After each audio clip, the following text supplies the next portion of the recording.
Welcome to the LSU Sports Insider, brought to you by the journalists at The Advocate, NOLA.com, and the Times-Picayune. Perryn Keys here hanging out with Koki Riley, our LSU baseball beat writer, and Scott Rabalais. Scott Rabalais, our venerable longtime columnist. He's he's gearing up for a busy week, but it's already been a busy couple of months, and it's not gonna slow down anytime soon. Not slowing down anytime soon. We've got gymnastics to discuss. We've got women's basketball to discuss. We've got baseball to discuss, and spring practice is underway as well. And we will get into all of that. Gentlemen, how are you guys doing today on a lovely Friday? Doing great. It's really muggy outside. It's like spring is here. Well, we got a couple of cool days coming up. And then, of course, in true Louisiana spring fashion, it'll be back down in the 40s in like 3 days. And, who's to say? I should have waited to put my sweater vest back on. So it was a mistake on my part, the first one I've ever made. So we will discuss everything under the sun here. We're a day late. We're usually here on Mondays and Thursdays on Apple Podcasts, Spotify, wherever the finer podcasts are found. And, of course, we're on all our social channels. We're typically here Mondays and Thursdays on all our social channels, specifically our YouTube channel, LSU Tigers on NOLA.com. We're coming to you a day late.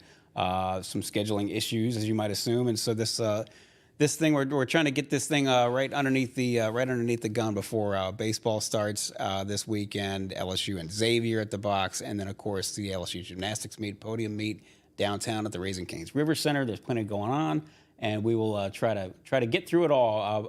In addition to the women's basketball game that's going to be going on, LSU taking on Auburn on Friday night in the SEC tournament in Greenville, South Carolina. We will get into it all. If you haven't subscribed to The Advocate already to stay up to date with everything, please do. We're, of course, the #1 destination for everything LSU sports. So please go to theadvocate.com/subscribe. Stay up to date with everything. Get everything sent to your phone, to your desktop, to your inbox. That's the LSU newsletter is where you can get everything sent there. To sign up for the LSU newsletter, you go to theadvocate.com/LSU newsletter. And of course, we are brought to you every Monday and Thursday, in this case Friday, by Champion Wealth Strategies. Champion Wealth Strategies is a national financial services firm specializing in the capital markets, securities, insurance, 401ks, and college and retirement planning. Our broker-dealer is LPL Financial Member FINRA, SIPC. As you know, investments are not FDIC insured, may lose value, and have no bank guarantee. To learn more, go to Champion Wealth Strategies and plan like a champion today. So we will get into women's basketball, of course, coming down the stretch. LSU gymnastics coming down the stretch. They are both certainly contenders for national championships. But first and foremost, it is spring, and we have not discussed LSU baseball this week. And LSU is off to another fine start, 12 wins in their first 13 games. They had to come back to win this latest game against Southeastern. Koki, of course, you were there. Before we get into that, just a little bit, just tell me what you're thinking after 13 games. Where do these guys stand? Yeah, this is a really interesting baseball team in that they are almost the exact opposite of last year's baseball team, in the fact that last year's team was had a super duper ace, one of the best starting pitchers we've ever seen in college baseball, but not a lot of pitching depth after that, and then an offense that could put up 10 runs against anyone at any time. This year's team, it has tons of pitching depth. Doesn't have the super duper ace, but has an ace incoming in Luke Holman, who's thrown over 20 innings and hasn't allowed a single earned run. And then offensively, they're a little bit more up and down. And we saw that again on Wednesday against Southeastern, which you called a comeback, and I would say that's probably an understatement because. They were down to their final strike, down 3-1 with just a man on second base. Yep. And Mac Bing was able to walk at that at bat. Ethan Fry doubles, run scores, Paxton Kling doubles, 2 more runs score, and all of a sudden they're winning 4-3. It happened that quickly, and it was definitely an adventure to sort of write that game report, I will say. But either way, it was a really good win for this team, not just because it was a comeback win and it was a win on the road, but Southeastern might end up having a pretty decent season here, and I don't think that's just coach speak. I mean, they beat East Carolina, the number 11 team on the country, on Sunday. I think they're 9-5 now, but they were 9-4 heading into this game against LSU. So I thought it was just a really good, tough win on the road, especially, fifth road game in 5 games. And a very rare easy. road win. LSU put out after the game that in the SEC era, since 1933, it's only the 14th time LSU has come back from 2 runs down on the road in the 9th inning to win. That's pretty impressive. So that's very rare. And surprising given all the very success surprising. they've had. I grant you, obviously, when you're a successful team, you're usually ahead in the 9th inning, but nonetheless, you almost can't help but rally. It would feel like you almost can't help but rally a few more times than that. So, and what was interesting about that game is sort of overshadowed because of LSU's struggles at the plate, and then following that up with the rally, with a 3-run rally in the 9th. It sort of overshadowed what may be long term one of the more encouraging signs for LSU because of Kade Anderson. 5 innings, no runs, 2 hits, 13 strikeouts, 2 walks. It was quite a show he put on the first 5 innings. Yeah, I think almost any other team in the country, let alone not just the SEC, but in the country, would have Kade Anderson as one of their weekend starters. Mm-hmm. But this LSU team's deep enough to where he's pitching on midweek games like this. And I think what makes him so tough to hit is with his delivery, you really don't see the release point until the very last second.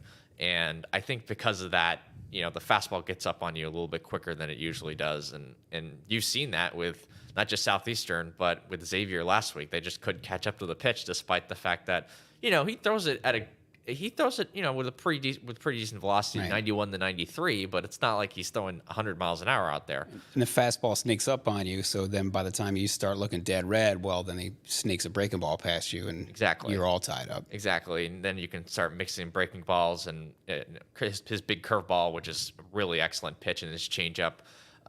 You can do it, and you can do it early in the count. You can do it later in the count. Like it just like when you're able to.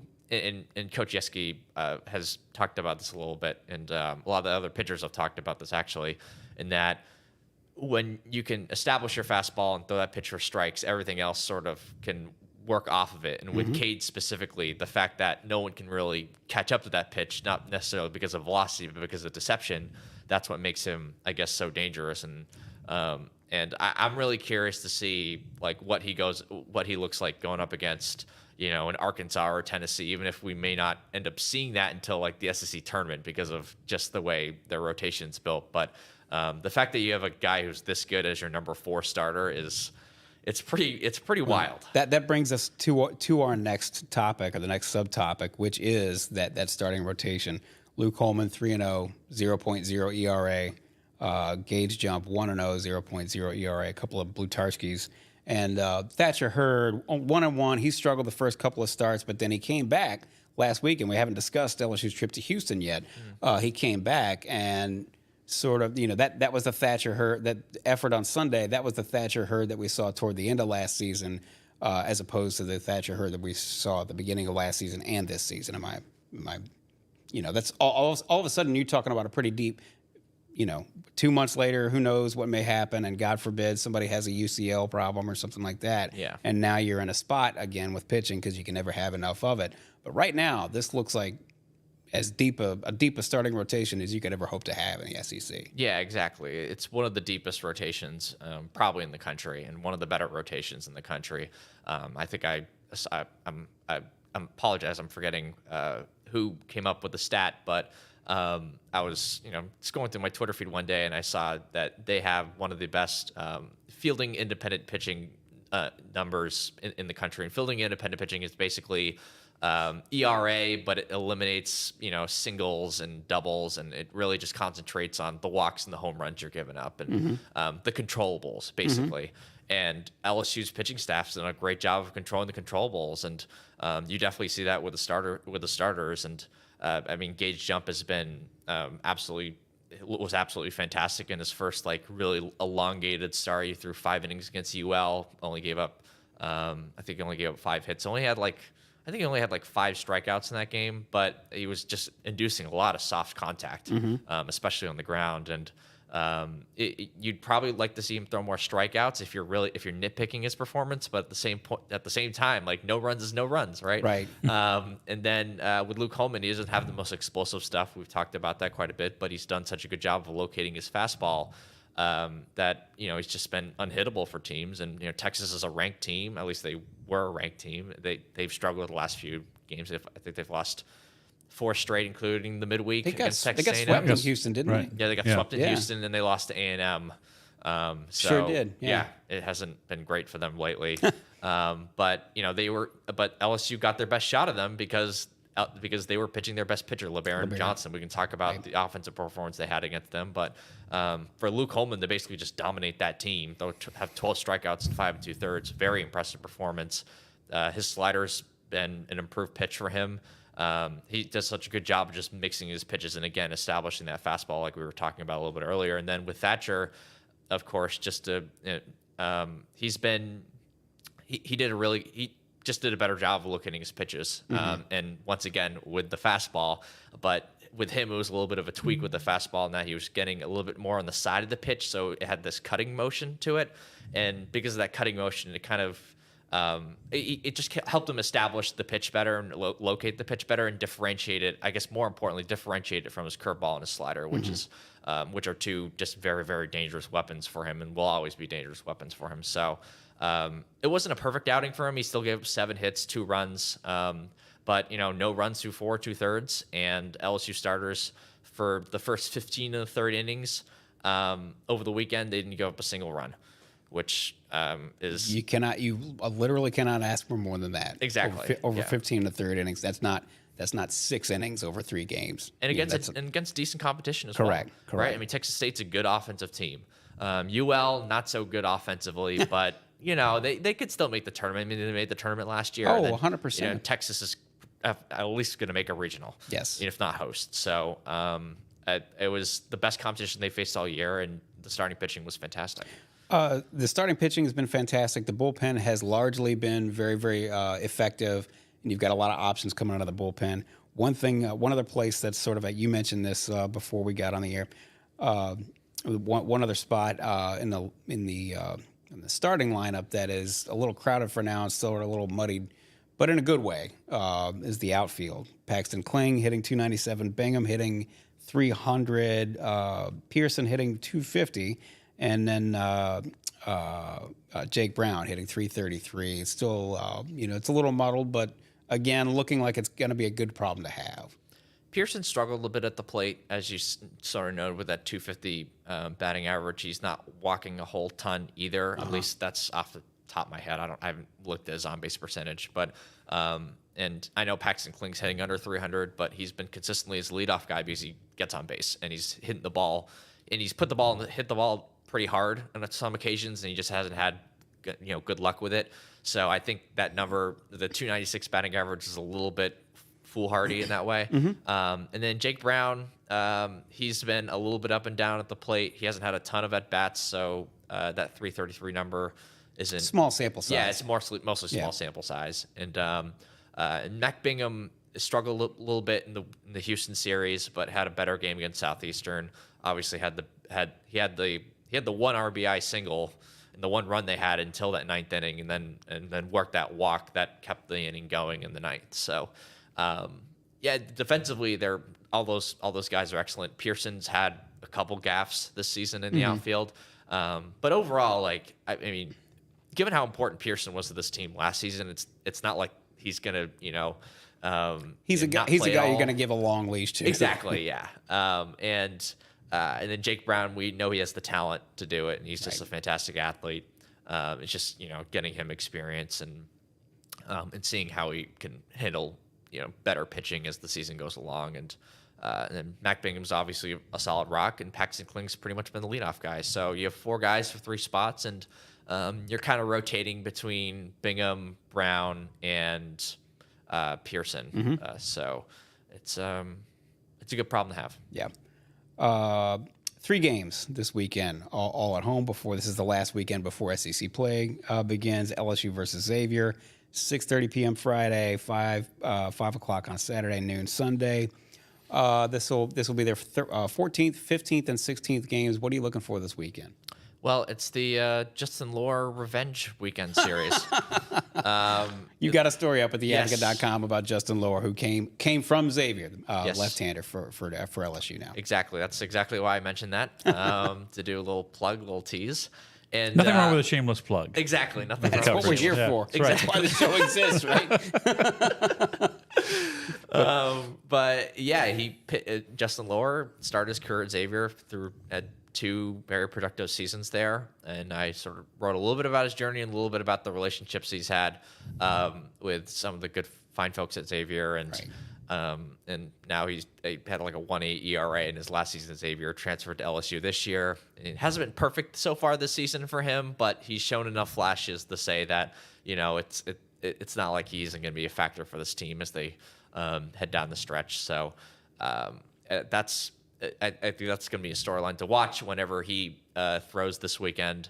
And I guess consistency from the offense. I mean, the Xavier's pitching staff's probably the weakness of their team. So I think you want to see them put up some runs this weekend, especially early in the weekend, because later in the weekend everyone kind of puts up runs because it's your Sunday starters at the end of your bullpen.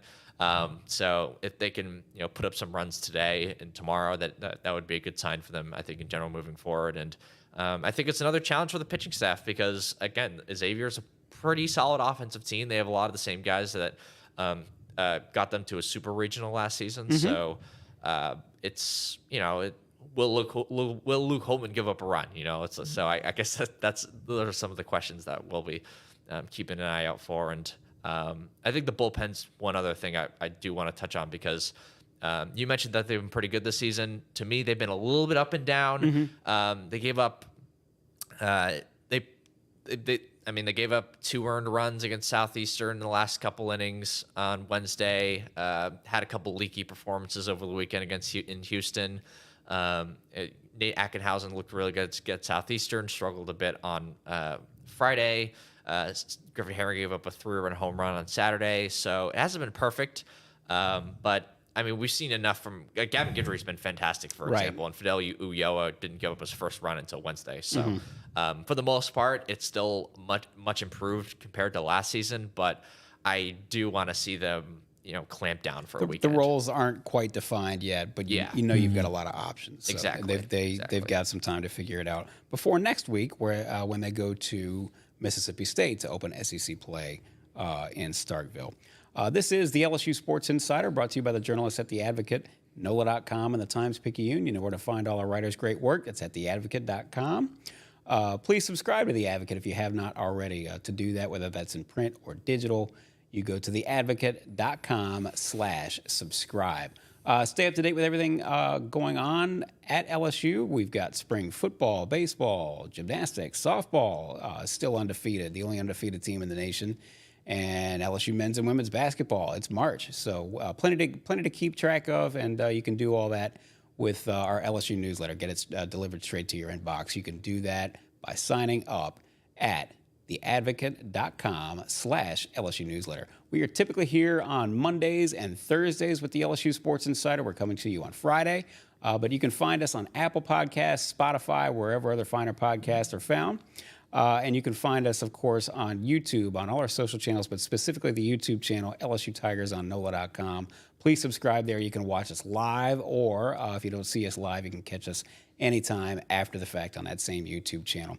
And of course, we are brought to you by Champion Wealth Strategies. To learn more about those fine folks, go to championwealthstrategies.com and plan like a champion today. So we're going to change focus here for a little bit as I catch my notes, which I usually have on my notepad, but things are just going great today, so I'm looking on my phone.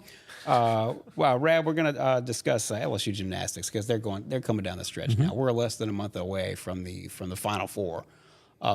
They've got a 4-team podium meet, not at LSU, not at the PMAC. It's downtown at the Raising Cane's River Center. You've got George Washington, Texas Women's, and Auburn coming in. And so this is first of all, it's a podium meet. Just explain to everybody what that means. It's very, very simple, but it does affect the gymnasts in a little bit of a different way. Yeah, when LSU competes in the PMAC, they just put the different equipment on the floor. I mean, it's padded and things like that, but it's on the floor. At a podium meet, everything is raised on a raised platform, and this is what you're going to see at the SEC championships in New Orleans later this month, and at the NCAA championships in Fort Worth. Assuming LSU gets there, it makes a little different. Obviously these it doesn't give quite as much. Yeah, it's firmer, right. And so it's a little different feel for your landings, especially and stuff like that. So this is great practice. I mean, it's a real meet. It counts and everything in terms of scoring, but it's a great warm up for LSU for the SEC championships and for the NCAA championships going down the road. So it comes as a very good time for them in the season. And it's for and also with a 4-team meet that's sort of quasi similar to what they're going to see here in the next couple of weeks. Correct. The SEC championships will be 2 4-team rotations, an afternoon and an evening, and LSU will be in the evening one because their score is so good. And then the same at a regional, the same at nationals, same in if you make it all the way to the Final Four. So it gives you all that same feel, and just being outside the home venue. You have to. It's always a little adjustment to other equipment and other sight lines and that sort of thing. So it's important, and for scoring, it helps LSU because even though they're traveling 3 miles up the road, it doesn't count as it is a road meet. Right. It counts as a road meet. It's one of the peculiarities you could say of NCAA gymnastics scoring. So, and this helps LSU because the road scores have to count. You have to count road scores so significantly in their season average. So, LSU, the LSU gymnastics program's obviously been one of the best in the nation. Still missing that national championship. They've finished second several times. 4 times. Yeah. Under Dede and under Jay Clark. So now they first things first, they actually dropped to number 3 in the nation in the rankings behind Cal. Can you explain how that happens? Yeah, this is where it gets kind of screwy, and something that Jay Clark, the LSU coach, does not like very much. Late in the season, they go from just averaging all of the scores to NQS, which is your national qualifying score. This is where they take your top 6 scores of the season, 3 of which have to be road meets. You throw out the best score for some reason, and you average the other 5. So LSU is still counting. You throw out the best score because they're worried they bought off the Soviet judge. It's for parity's sake. I mean, most people's best score is typically at home, and the scoring's a little better at home. LSU's lowest counting road score in this formula is a 197.225 they had at Missouri earlier this season. So they're looking to throw that out. So last week LSU had a 198.325 and won by a full point over Alabama. Excellent. Yeah, that's like winning by a couple of touchdowns, in a full point. But I appreciate the translation. Yeah, well, I'm trying to come up with the peculiarities of gymnastics. You can say, they beat them by half a point. They blew them to pieces. You're like, wait, half a full point over a top-ranked team, top 10 team is a very good win. But the LSU had a 198.325, their second best score of the year, but they dropped from 2 to 3 in the NQS. Why is that? Because they're being dragged down by this road score at Missouri. If they go tonight, and depending on when you're watching this, they will have competed or they're about to compete. If they go to the River Center on Friday night and get a 197.8 or better, their season average will go to 198 because you wiped out that road score. And they might jump Cal again. Right. It's not super important, whether you 2, you 3. Oklahoma's the clear number 1 yet again. What's important is they follow straight by this NQS to determine seeding for the NCAA championships. There are 4 regionals. You want to be the number 1 seed in a regional. One of those regionals. In one of those regionals, which will be on the road, by the way. LSU, it's not like women's basketball where, hey, they're going to get to host the first 2 rounds of their top 16 seed. No, they're all predetermined, and they're going on the road somewhere. So LSU, after this quad meet down at the Raising Cane's River Center, they will have North Carolina. That'll be the final home meet of the season. And just as you mentioned, the SEC meet will be down at the Smoothie King Center and the NCAA regionals. Where do these, the meet is at 5 o'clock Friday, if you're catching this beforehand. What's realistic? Assuming that they don't get wrecked by injuries over the next, 3 meets and things of that nature, what is realistic for the LSU gymnastics team? Can they win at all? They can. They're going to have to be their very best, and Oklahoma's going to have to be a little off. Probably Oklahoma. They're not flashy. They don't do exciting gymnastics. They just do everything really well. Right. They just execute really well. They're kind of like the John Curtis of, that's sort of college gymnastics. It's starting to become kind of a mini criticism of them, though, right? Because they don't do quite they don't do the daring moves. Right, and you've seen what they do influence other schools. LSU, when they do floor, and LSU is the number one team in the country on floor. Okay, their floor routines are dazzling, but now they do. Most of their gymnasts do 2 tumbling passes instead of 3. Why is that? Well, there's more things that can go wrong in a three pass routine. So, and that's what Oklahoma does a lot. And that's what a lot of the top teams are doing. And that's unfortunate. And that's something Jay Clark has said. In his opinion, it's not advancing the sport. You're always trying to improve score. Obviously, scoring is much better now than what it used to be. These gymnasts are even better. They're doing more difficulty and stuff like that. But it's not. That's kind of pulling it back just for scoring's sake. You should be pushing the envelope, right? And they're not. But and ideally, these teams would get rewarded for doing so, right? Instead of getting docked. Yeah. So what's the solution to this? I guess the solution is you could you buy off the Soviet judge. Yeah. There's always money is exchanged. A line from one of my favorite movies: "Money exchanged hands." And so they got the information. Solution is like there are in a lot of events that you just make it a required element. That you say you have to do 3 passes. Like you have to do. That's gonna require a change in legislation, though, and things of that nature. Point of emphasis for the judges, at least. Something like that. Right. Yeah, I mean, they're things like start value on vault. One of LSU's gymnasts, I'm not picking on her, just what she does. KJ Johnson is a very good gymnast. She has a 9.95 start value on her vault because she only does a certain amount of difficulty in her flip. So it's not a 10.0 start value like Haley Bryant has or a lot of the others. She does it really well, but she's never going to get a 10 on vault because of that. So they could do that. Unfortunately, in college gymnastics, we're seeing a big tug of war with parity and the lesser schools trying to keep things on an even playing field with the LSUs and Oklahomas and Floridas and stuff like that, and it's not advancing the sport, so it's not something likely to change. Like Jay would like to see the top 4 teams get a host a regional. Sure. Now, is that going to be difficult?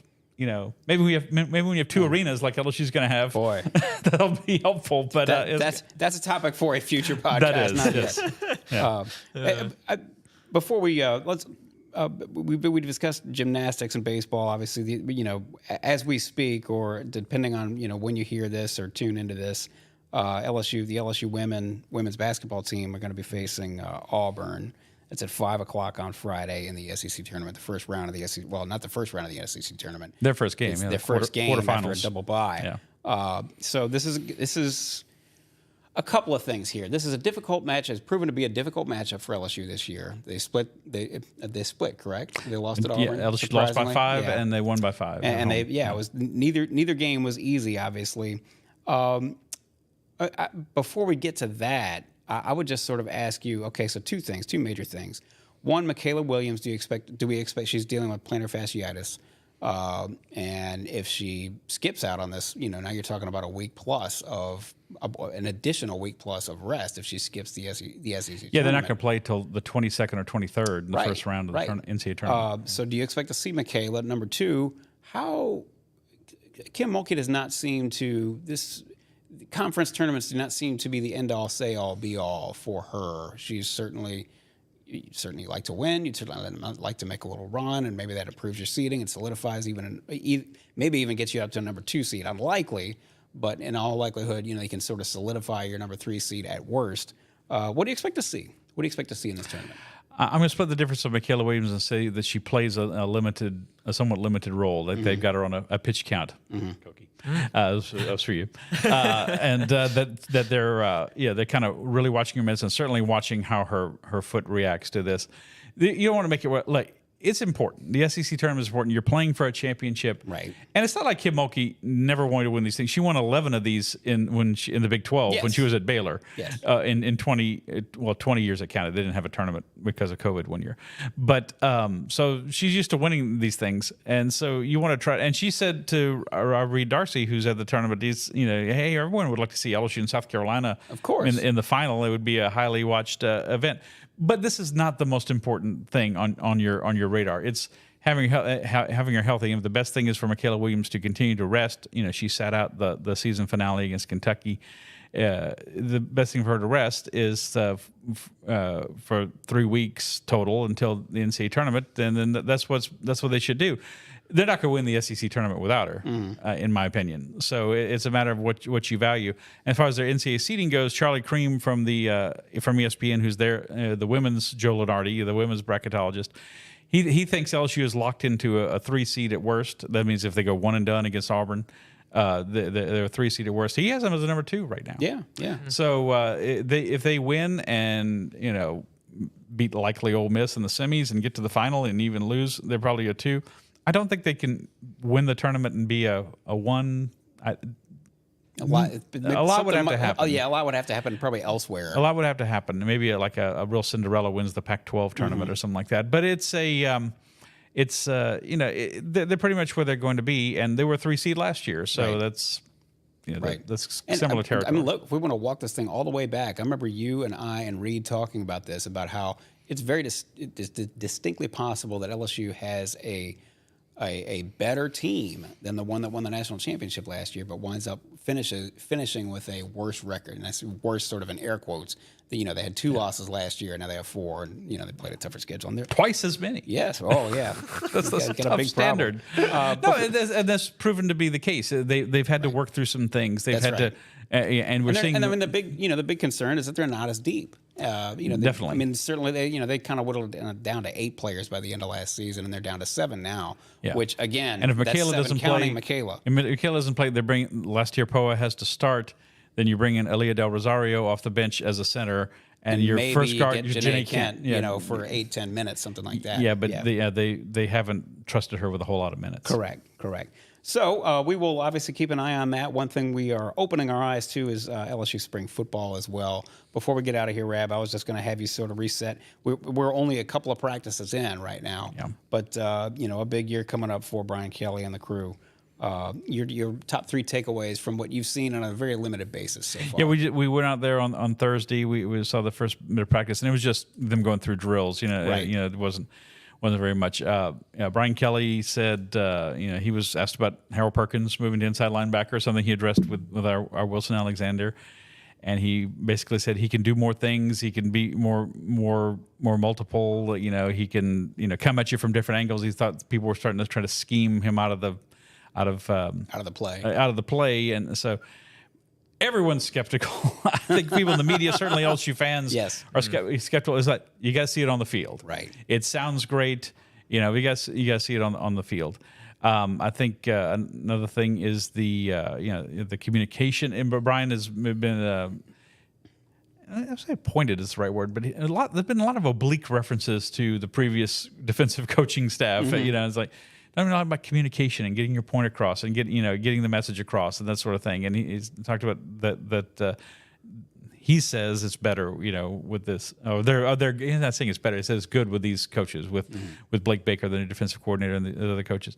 And he talked about right off the bat. He talked about team leadership. He said, the best teams have internal leadership, players holding each other to a higher standard, right? Well, the coaches having to remind them. And he said this has the chance to be the best of his LSU team so far to do that, and that's always interesting because we always think about the coaching, but it's got to be these guys are on their own during the summer except for the strength coach. It is, and I think of 2019 and what Joe Burrow's not just his talent but his leadership ability. Right. Come on, you SOBs, let's go win some football games. Follow me. And come on, you SOBs, let's go work on drills and whatnot.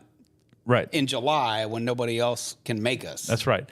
And I think Garrett Nussmeier's got some of that. I'm not saying he's Joe Burrow, but I think he's got some of that more overt leadership quality. While Jaden was more of a lead by example kind of guy. That's just who he is. I mean, that's not a knock. A little more vocal last year, but not. Yes, just he's not fiery. Right. I was going to ask, like, I did see that comment from Kelly about how there's more player-driven leadership this year. I was going to ask, like, who was one of those people, and I guess Nussmeier. And he wasn't specific. I would have to be Nussmeier. Okay. No, he didn't mention anybody else, Okay.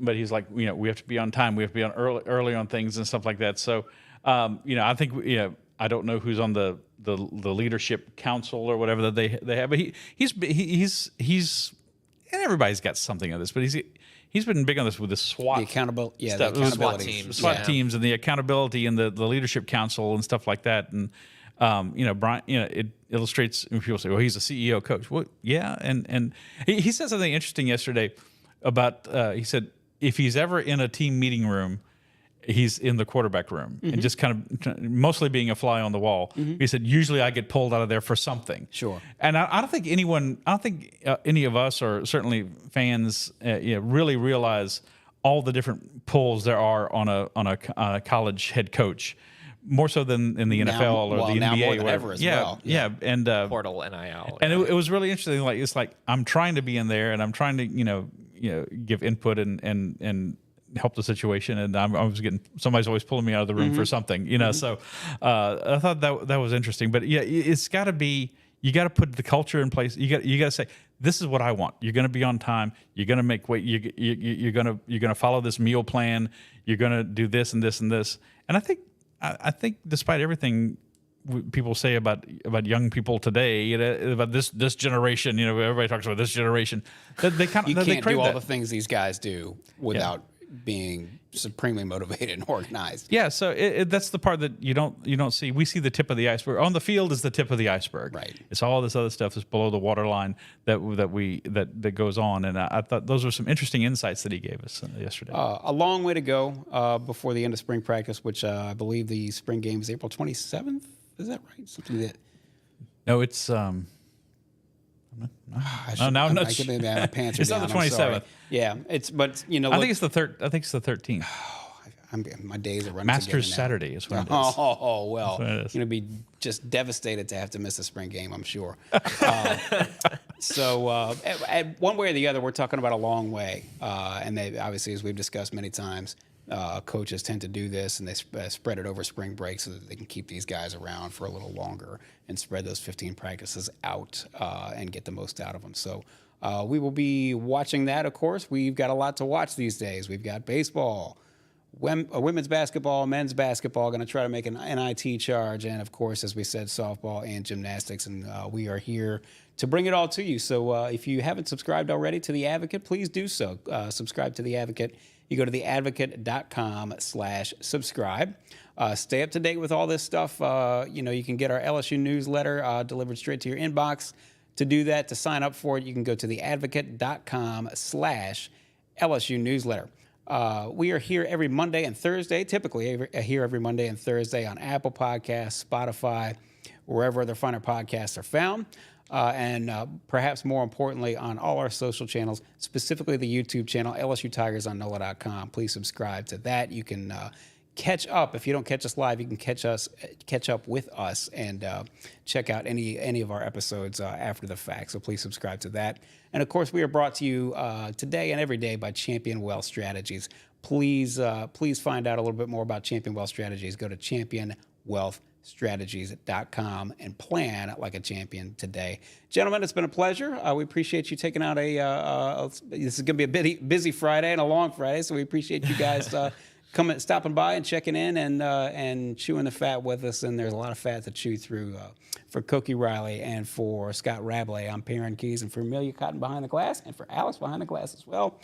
We appreciate you guys tuning in. This is Perryn Keys. This has been the LSU Sports Insider.